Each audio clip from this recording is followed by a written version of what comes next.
Invest not with any expectations of getting anything. Invest what I get my payment by helping others and watching them grow. That's how I get paid. And that makes me rich.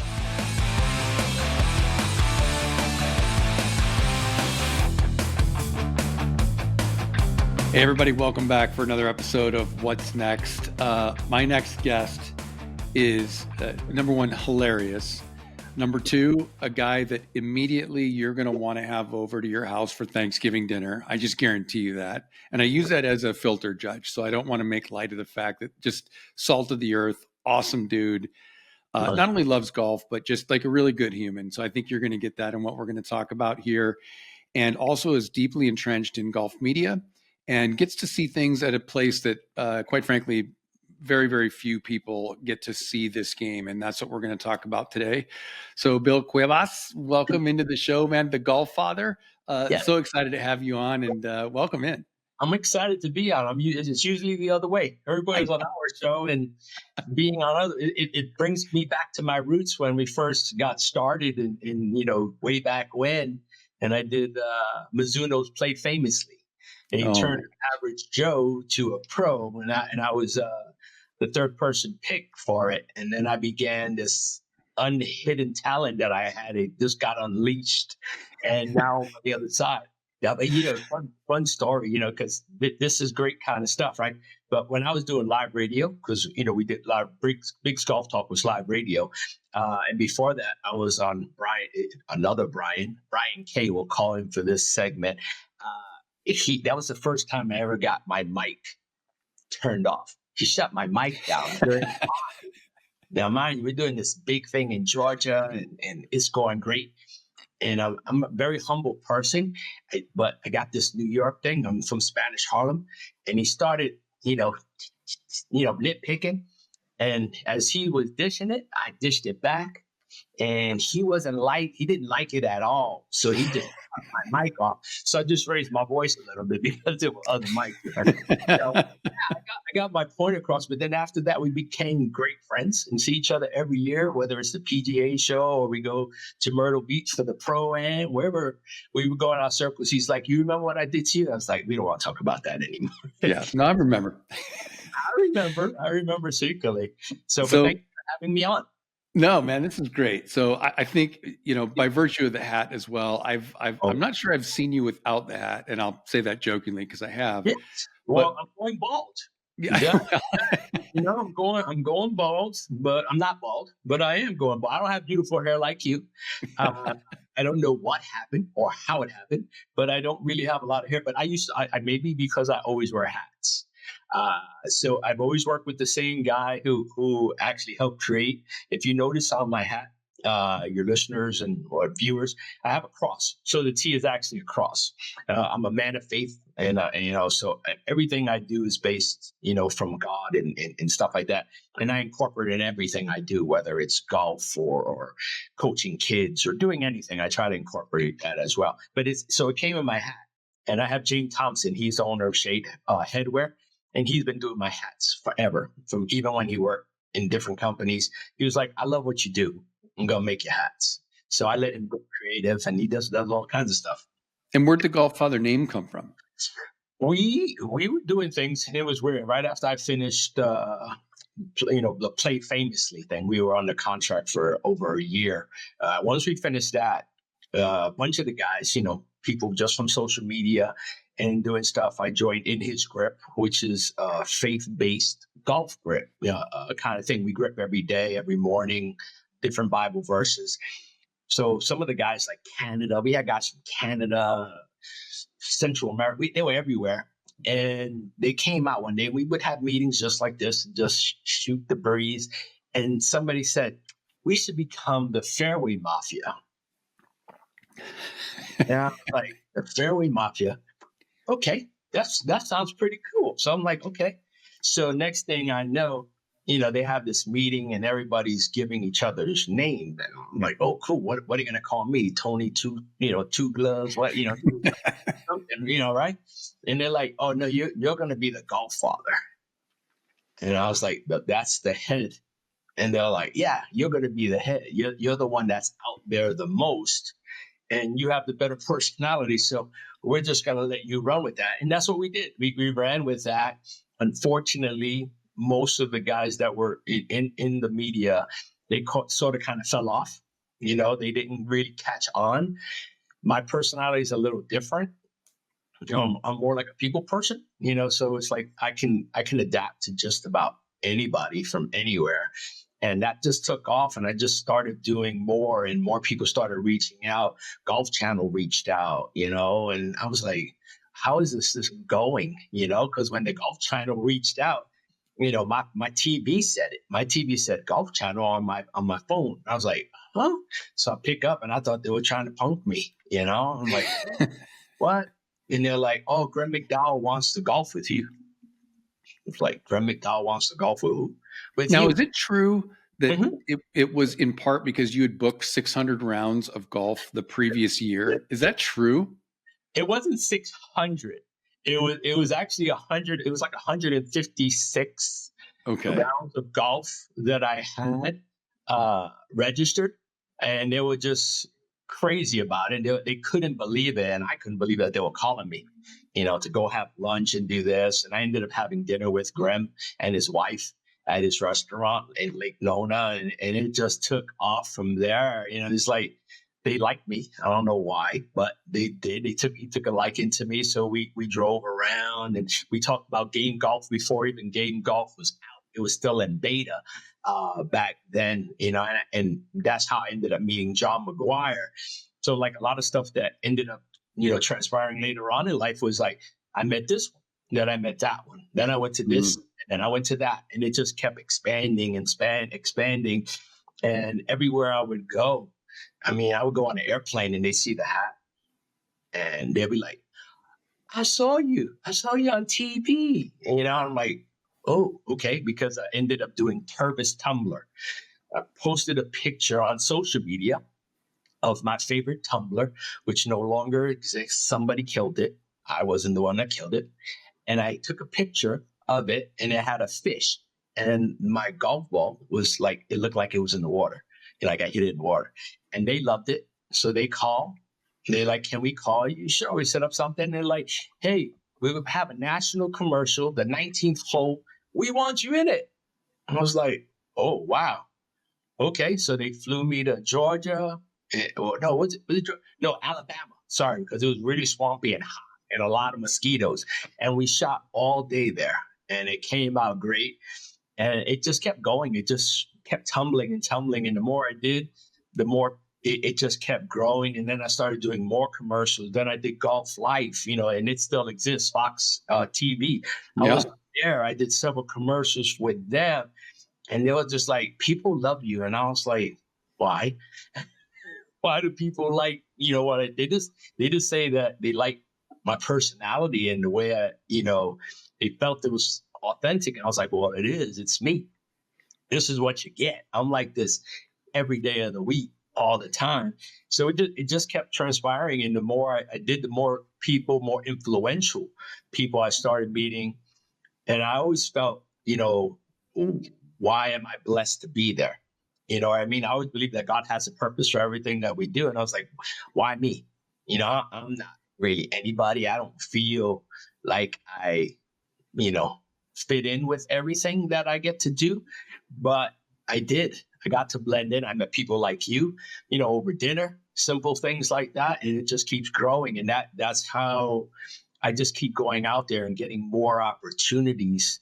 And I use it to help people. I like helping people. I like helping companies. I love the indie company of when they're virtually nobody and they're not recognized and nobody knows who they were. And you get that credit. Like I became great friends with Robert Winskowitz from Squares. I Yeah. just saw him, he was nobody knew that he worked for Arnold Palmer. He had all these great connections, but nobody knew Robert. And I walked up, I was like, what are those funny looking shoes? They're squared and they're this and that. And I talked to him. And the way he spoke about and the data that he was throwing and the drive that he had and the years that he put in before he got here, I was like, this is because you see, there's a lot of people that they come up with an idea, they make it, and they don't really spend the time to run this product through and make sure it works. Robert did all of that. And I was like, wow, these are some amazing shoes. These are really cool. I could feel the, I literally put them on and I could feel the difference. I felt the difference in the swing. I was like, these are really good. I said, you're going to make it really big in this industry. And I didn't know who Robert was. Yeah. And he was like, William, that's what he calls me now. William, you're going to do this. And I want to talk to you. And we just kept talking afterwards. And then I found out who he was and everything else. And look at where Squares is now. They're on tour. They got they're in Major League Baseball. They're making shoes for that. You got pickleball shoes. They just did a deal with that. And everything is data driven. Everything is proven. And all these people that were out there on social media, oh, they're terrible. You can't do this. You can't do that. As soon as you give them data, they can't argue with it anymore. People can't argue with data, facts, and everything. So let me pull you back to one thing, or maybe it's three things, because for our audience who are high performers, some of them past or current pro athletes looking to go into entrepreneurship, I think the things that resonate are, and you mentioned them, I'm going to call them your superpowers, right? Everybody knows I'm a note taker during the show.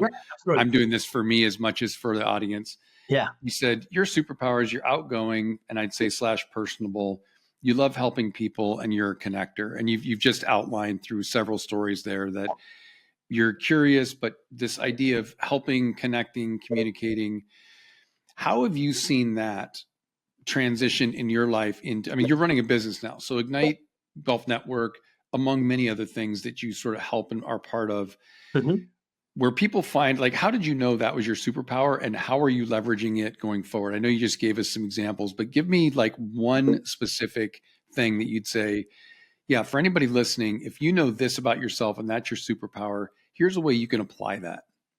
Yeah, it's kind of tough because even today, I don't believe that it's anything. I don't get it per se, and I honestly don't understand why. Other than it was a calling for me, I believe that for anybody, you have to be authentic in whatever you do.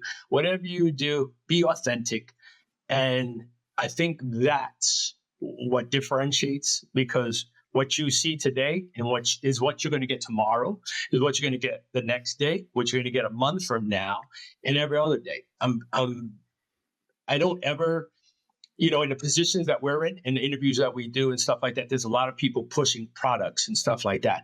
I refuse to sell my soul.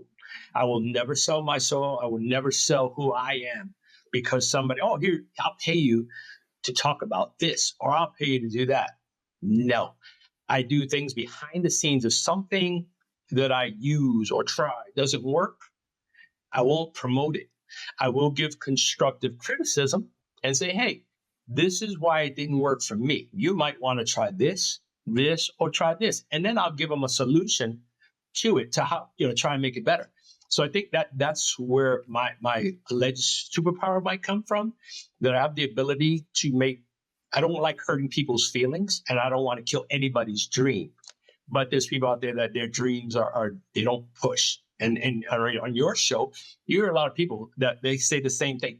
If you have that will and you have that drive, go for it. Go push. And when you're tired, push some more. Get what you want. The only failure for me is not trying. Yeah. That's what I tell people. If you try and you don't succeed, you don't fail. You just haven't succeeded yet. Push to the next level. Keep going. So my thing to my friend, even I have friends that are, ex-athletes. Some of them have failed. And why do they fail? They need to be out there. A lot of people don't understand when you're out in the media, you have to be authentic. People want that authentic you, whether it's the quiet you, shy you. If you shy and you can do it, you need somebody in your forefront that's with you to help you shine, to help what you want to get across. I have a great friend that's ex-baseball pitcher. He loves kids. He tried other businesses, but where he excelled and exceeded was with kids. He ended up teaching them and opening up a baseball school on how to hit, how to do this, how to do that. And he just excelled. And it's everywhere. He has kids that are getting signed at D1 school. There's one kid now that's actually in the majors. So you can see it, but he didn't fail. He just kept pushing until he found his niche. You have to find your niche. And it may not be exactly what you want, but it might help you get to what you want. And that's what he did. So he really pushed. And I love watching what he does. I see him now. And then on the other spectrum, I had a guy that, he wanted to help the industry and help veterans. Who doesn't want to help a veteran? He just didn't have the time to invest in it. So he folded, but he had a good thing. His business model may not have been the best, but he invested the money, but he didn't invest time. And sometimes just putting money into something and walking away isn't quite the thing that you want to do. You want to be proactive. You want to be the one. I want to be the face. If I'm selling Ignite Golf Network, I want to sell my face. I want to sell who I am, what I bring, what I do. So I've seen it on the flip side. I also seen guys that I met golfing, football players that opened up car dealerships. Yep. And I actually bought my car that I drive right now. I bought it from a football player who actually, now he had to work. He actually went into the Nissan dealership and worked. And he didn't have to. He was a millionaire. He owned a huge house. He had everything, but he worked. He worked like everybody else. He sold cars. That's how I met him. So you got to work. Anything somebody else you expect to do, you should be able to do. And that's what. Well, let me jump in because we're covering a lot of stuff here with no pauses. So I'm going to jump in on your New York. Yeah. What I loved about that is you're saying, look, be authentic. And I think through that period of work discovery, what you want to do, maybe one thing, but as you kind of come back to what you're really called to do, right? We're both pretty strong believers that we are given some gifts and talents that we didn't earn. They were given to us. Absolutely. And as you discover those, you then become the guy that you are on Tuesday, that you're on Friday, that you're on Saturday night, and as you're on Sunday morning. That starts to become the truth, right? That's how you build authenticity. So I love that you said that. And as people kind of go through that journey, as I'm kind of looking through my notes, I'm sure you've seen, and you're kind of hinting about it, whether it's running a car dealership or building a network like you have. I think you're speaking into that superpower. Yeah. Given the people you've seen behind the scenes, maybe without naming names, but what are maybe some examples where John Maxwell, you and I both probably love, is famous for saying, and I don't think he invented it, it was probably said back in biblical times, you are the sum of the 5 people that you hang around. So when you're trying to find your superpower or trying to find your unique ability, hey, ask the 5 people that you really trust that'll tell you the truth. My guess is they might say, hey, nobody believes in the Ignite Golf Network like you do, Bill. You should be the guy in the front. Awesome. Conversely, if you're trying to sell shoelaces, that you're like, I can make a lot of money doing that, but quite frankly, I don't care. Your good friends are going to say, you could schlep it, but that's not who you are, right? I'm using that as a stupid example. So have you seen this across, maybe specific to golf industry or not? Where have you seen guys not use their superpower? And unfortunately, it ends up either in a crash and burn or just doesn't work out. Unfortunately, I've seen it too many times with the crash and burn. It was, I won't mention any names, but there's certain things out there in the circle. It's sort of like you. We get to run with some people that normally I would never think that I would run with. But the fact that they don't, what they show one person behind the scenes, it isn't. And if you're going to have those 5 people with you, and sometimes if your personality doesn't allow you, and I think that's what people get in their own way, their pride or whatever doesn't allow them to get out of their own way and deal with constructive criticism.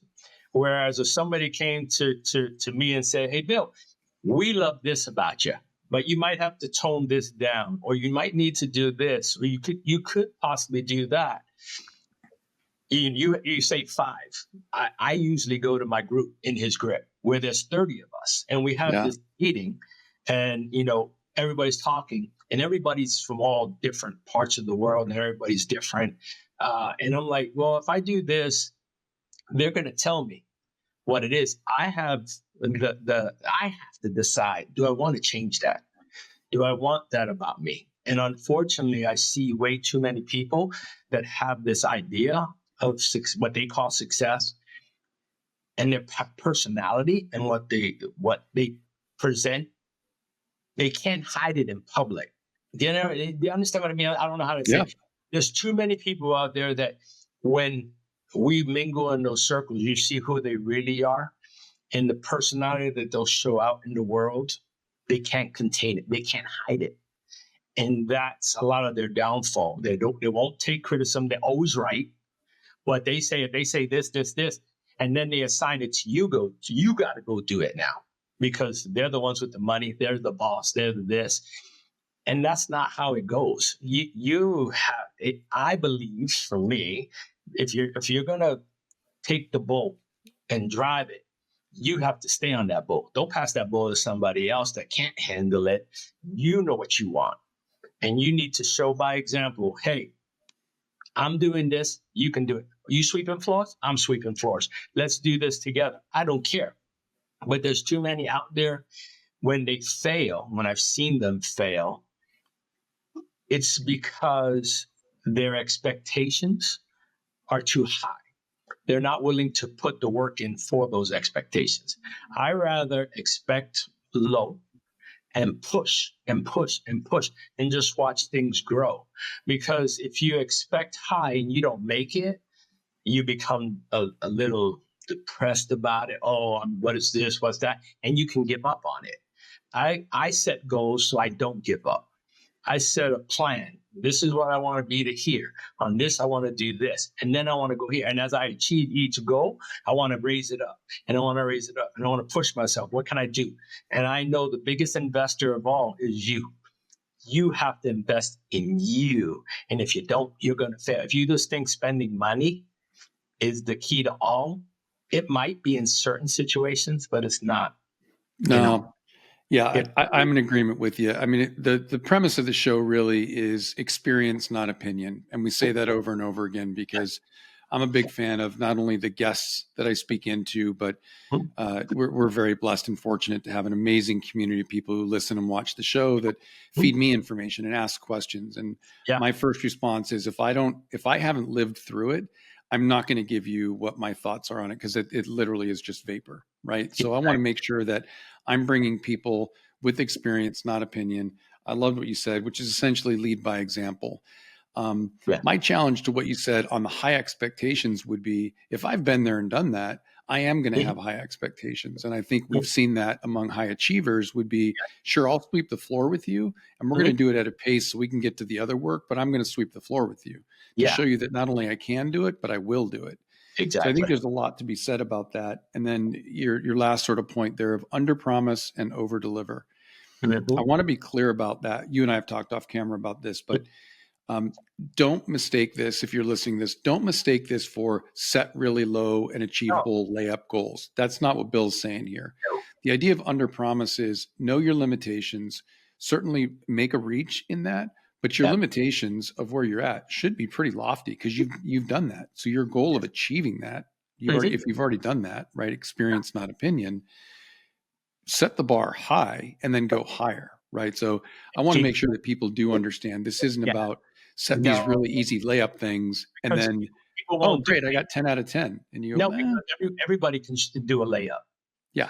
You have to base on what you can do. And the thing is, when I set an expectation for myself, we have something big coming out very, very soon, but it's taken years to get to.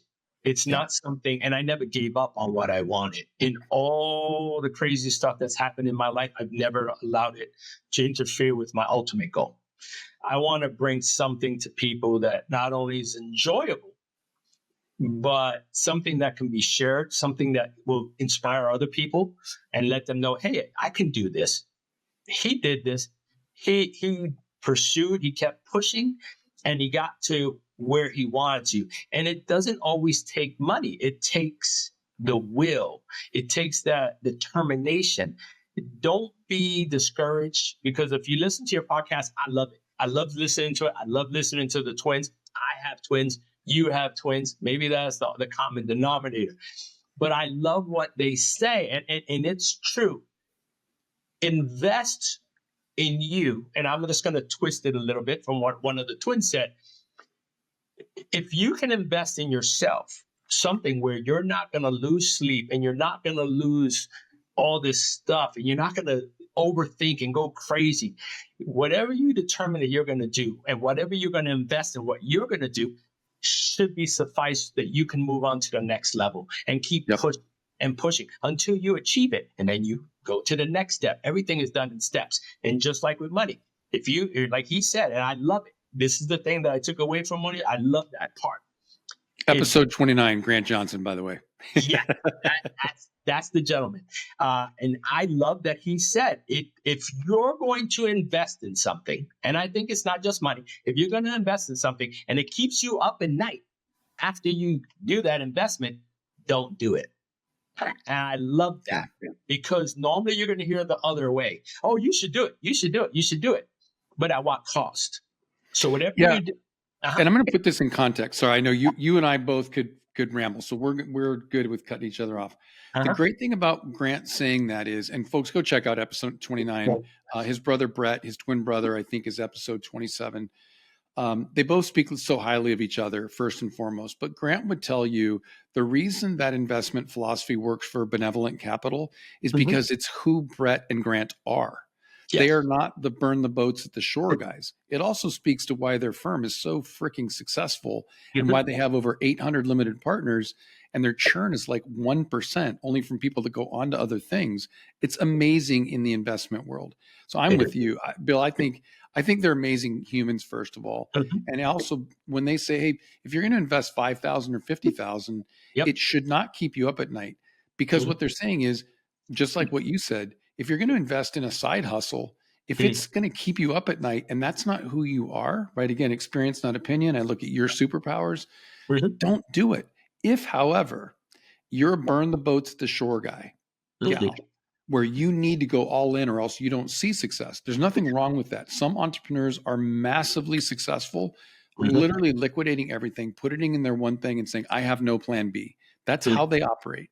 They would not be successful trying this or trying that, going to sleep easy at night. It's just not there. So know your superpower, know your personality, because how you invest financially, how you invest relationally, how you invest in your community, it all comes out. I'm going to distill this back to where Bill was going. Who you are on Tuesday is who you are on Friday, is who you are on Saturday night, is who you are on Sunday. Be authentic. Yes. And you wrap those things up. And so I think you're right on, Bill, because it resonated with you, because you and I both believe that. This is why it resonated with me. I'm listening to Grant talk and I'm like, this is exactly, and this humility. Until you make double your money back, we're not even taking a slice. Okay, there's some humility in that. It's not give us first and then give you. Exactly. So I love what you're saying there. Amazing business plan. Yeah, it's so stupid simple, right? At the end of the day. I don't do any of that stuff. Once I got retired, my money got taken out of the stock market. I didn't do anything. I tried to be more conservative and stuff like that. But honestly, you know how I said, everything happens for a reason, right? Everything happened. And we had a conversation before. I was like, you know what? I don't even know why. I'm probably never going to be rich. That's what I told you. I'm probably never going to be rich, but I'm happy. I'm very happy where I am in my life. I listened to that segment, that interview that you had with him, and I left that segment, mind you. I actually stopped. I listened to background noise, and I go about my business. I listened to him talk, and it just grabbed me. I sat down and I started listening to it, and I was just looking at a blank screen while I was listening to it, and it was talking to me. It was like, wow. He's like, as little as $5,000. And then I listened to him talk. This is what we want to do. This is why I'm different. He sold himself to me.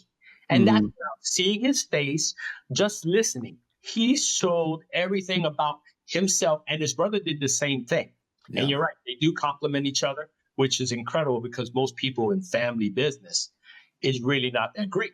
They make it great. But their business plan, the way they talk, he literally grabbed me through that speaker and said, you can do this.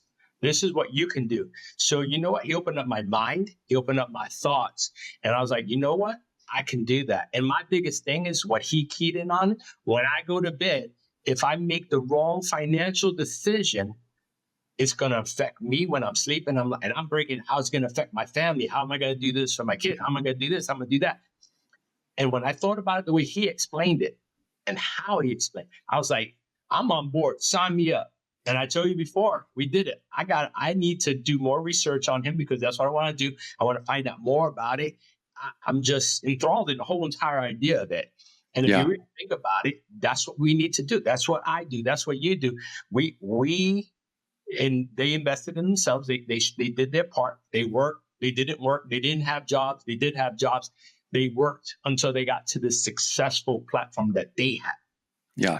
That's what people need. You need to find something that's going to make you successful. Don't follow everybody else's plan. The stuff that we're doing now that I tell you that we've been working on, and we've been doing it for, the past few years. We do it because we want to stick out from everybody else. We didn't want to be everybody. When everybody was just talking about blah, blah, blah, blah, I was up there like, you know what? Women's golf, kids golf. We want to grow this game, grow. And TaylorMade came out and said, oh, let's grow golf.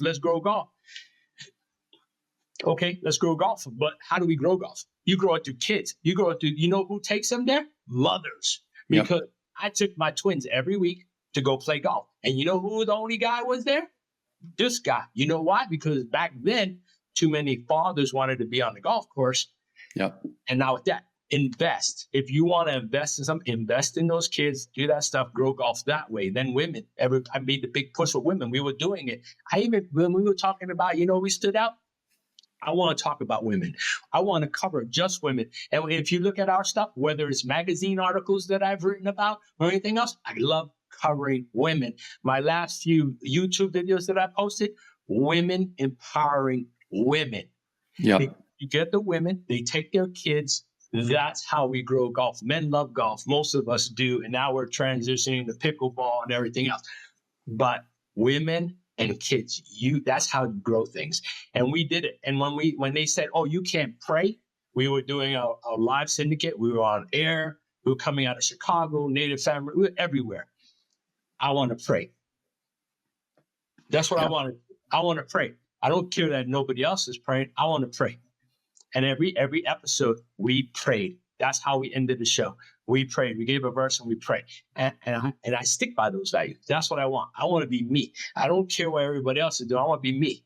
You know what I mean? Some people aren't going to like it, but you have to. Yeah, but that's not the goal, right? At the end of the day, I'm going to touch on a couple of things here. I'm a goalkeeper, so I need to rehash it so I remember it. Touch on a couple of things here, which is, if you're doing something different that's authentic, most likely, if not guaranteed, not everybody will like it. But I will guarantee you, much like Bill's an example of this, as the golf father, as Bill, one and the same, there isn't a front of the camera personality in the behind. The guy that you're hearing who's obviously very enthusiastic about growing the game isn't talking about it. He's actually doing it. And he's doing it in a way that is very authentic to him. I'm talking about you like you're not here. But the reality is, look, someone could run into you at the golf show. They could run into you at a Denny's restaurant or wherever it might be. It's going to be the same thing. Your authenticity is true. That's what sets you apart. And it brings me to my second point, which is, at the risk of a little personal coaching, this idea of not going to be rich, I think is a fallacy anyway, because I would say rich to me is, do you have freedom? And freedom is a really important thing. You and I have talked about that. So folks, I'm saying this because if the goal is to be rich, number one, you're probably not going to find a ton of value in any of these podcasts from me, because I don't talk about how to make more money. I don't believe in it. Sure, money makes the world go round. That could be a whole season's worth of episodes. I have freedom in my time to do interviews like this, to meet guys like Bill, to meet guys and gals in our audience that range from, budding LPGA stars to retired LPGA stars to NFL superstars, and guys who have just sold a law firm that are going to business for themselves. An amazing range, but that comes from freedom. So Bill, I'm with you. I think this idea of being rich is setting the bar where you think, what does rich actually mean? If it's about making the most money in the world, I think there's probably plenty of ways to go find out how to do that. This is about, how do we surround you with people who have experience, not opinion, who want to pour into you with advice like you're giving, which I love. I'm segueing this into, you've seen golf. Again, I think the cool thing, you get to play in a lot of events. And what I do know about you and the people that you surround yourself with is it's not a, yes, I'll do this for X fee. I'm going to punch my ticket when I get there and I'm coming home. You do spend time on the course enriching people, speaking your stories, which is great. Mm-hmm. For those guys and gals who are, let's say, coming from a serious career, either in business or in sport, maybe they've dabbled in playing some golf, maybe they're actually pretty decent, but Yeah. haven't figured out how to transition that into a more social, and I'll even use the word networking because I don't think that's a horrible thing. Oh, networking is good. Yeah, how have you seen people do that, and then how does it work its way into becoming their what's next in life? I've seen a lot of deals created on a golf course, and a golf course inside a clubhouse. I've been really, really blessed with a lot of people that I've met from everything, from regular movie actors, from this, from that to that. And the thing is the connections. You make the connections. Somebody likes what you have. So, they're like just square shoes. We went out one time and I was golfing with a funny, famous comedian, and we were talking and stuff like that. And he's like, "Oh, I want to try those funny looking shoes." Well, that guy ended up getting the connection, and he now wears those funny looking shoes every time he plays. You're finding people that if somebody using your stuff without investing in it or you paying them is priceless. And it being that we have access to that, we like take a lot of photos and a lot of stuff, and we look for those hidden moments that nobody's expecting. And something that I like to do is I like to give you the information. If I saw somebody wearing your particular brand, right, and I got a really good shot of it, you can say Galway Bay. It's okay. We give shameless plugs on this show all the time. If I saw somebody using Galway Bay, and I took a really cool photo, I'm gonna, you know what, speed down. Here you go, use it, because that's what it's about. And we see that or you didn't know somebody was using it. You see a lot of things that we do outside this thing, inside of there is like everything's paid. But somebody in your stuff that you're not paid to wear your stuff is priceless. And that's what I've been finding. And I love making those connections inside of there. And some of them have made deals. Some of them actually have become partners.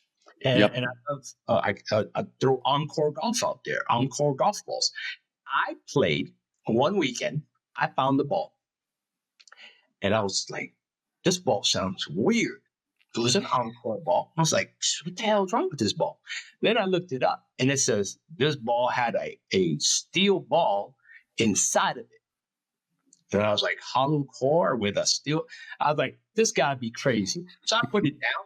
And I got my distance. I did my GPS, had my distance, shot to the water, right? Shot to the water because that's my normal shot on that hole that I play on. Well, that dang ball went about 40 yards farther than my normal shot. I was like, what is that? So I reached out and I talked to them, and they were really nothing in the market, nothing at all. But doing their due diligence. Now they have Josh Allen from the Buffalo Bills. They got people everywhere investing in their company just by using their ball.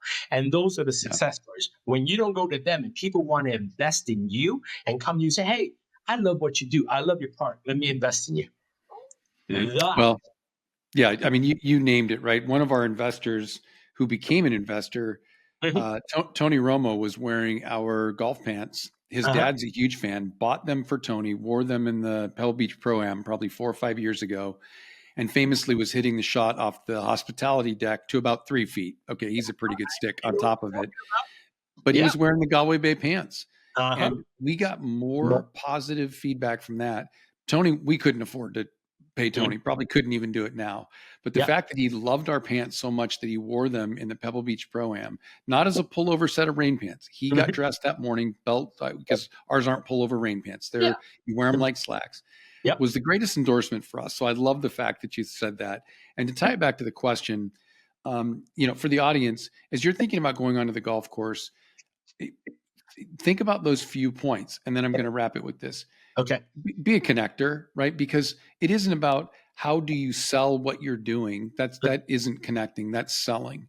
At the end of the day, sure, you're going to be in that moment, But if you're trying to connect people, how do I think about, I mean, Yep. you just heard Bill say it, whether it's squares, shoes, Encore golf balls. I mean, we could go down the list of Yeah. shameless plugs, but they're all true. Yeah. Think about ways you can connect people. It's easy. And I'll also say this as kind of a quasi wrap here.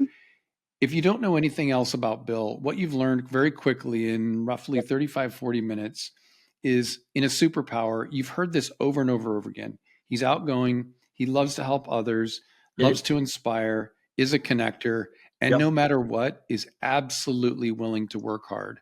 That guy that Yeah. you just heard all those different stories and anecdotes from, the words don't change. So if you're Really. thinking about how do I take my superpowers, insert those 5 bullet points there, and Mhm. transition onto a golf course, transition into a boardroom, open a business, run employees.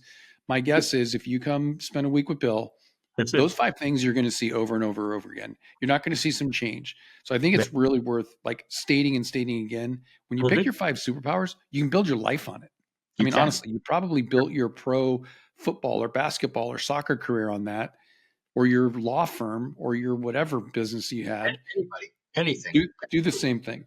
You can. What I love about it, I'll be real quick. One of the things that I love about that I think I'm a big champion of people that need to get out there.